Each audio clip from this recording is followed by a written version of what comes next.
Okay guys, so I want to give you a deeper dive into the audio effects. Because if you want your tracks to sound clean, professional and label ready, this video is going to be a game changer, because in the next 15 minutes you're going to understand exactly how to use Ableton's audio effects in the way pro producers do, effortlessly. Most beginners randomly drop it on stuff and hoping that it's going to just make it sound better, but producers who actually get signed understand how each effect works in a bit more detail, and that's what I'm going to teach you today. So let's dive back into Ableton, and we're going to talk more. I'm going to start off by talking more about the auto filter.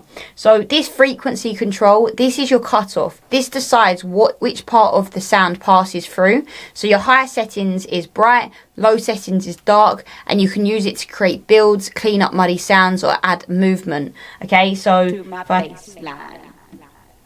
high just brings in the highs, and take it back down. It can bring back in the lows, and then you can just change it to have a low pass and bring it back high and low using the frequency toggle. Then down here we've got resonance, res. This boosts the frequency around the cutoff. It adds that whistling, sweeping, club ready tone. Small resonance is subtle, high resonance is dramatic, acidic text house style. So if we just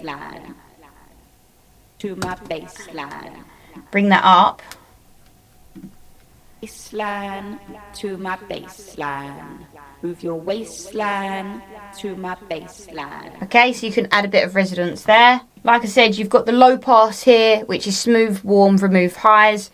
We've got the high pass, which removes the lows and is great for transitions. We've got band pass, which isolates a narrow band.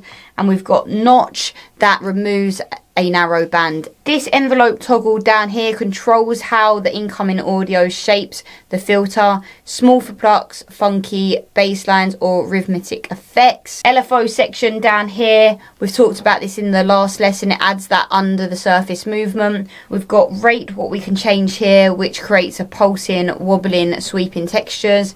And then over here we've got the drive and the dry and wet down here. Drive adds analog warmth and saturation, super useful on drums and basses.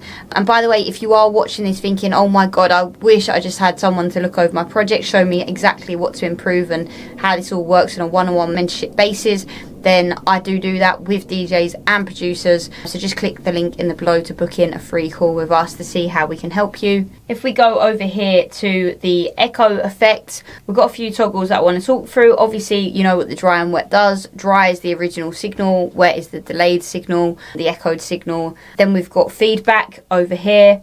And feedback basically controls how many repeats you get. So low feedback is short, clean echoes. High feedback is long, building, sometimes infinite echoes. So just be careful with that. And then we've got the left and right time here. We can sync it or free mode. Sync is for musical. So if these are on, it's more musical, and time mode is milliseconds. We've also got the ping pong down here, which we spoke about before. Alternate the echoes from your left and right, creating that width, and you will be able to hear it if you've got good monitors or you're mixing in your headphones. Over here we've got reverb.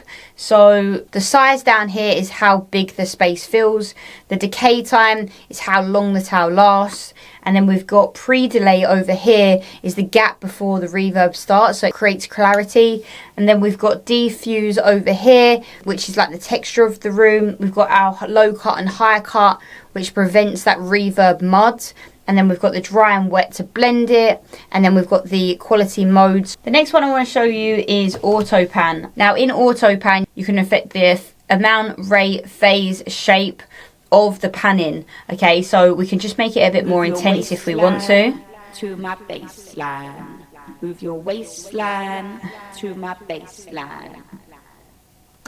Okay, so if you did find this video helpful, please do like and subscribe, or click the link below to book in your free strategy call with us for DJs and producers in the electronic music scene. I'll see you in the next lesson.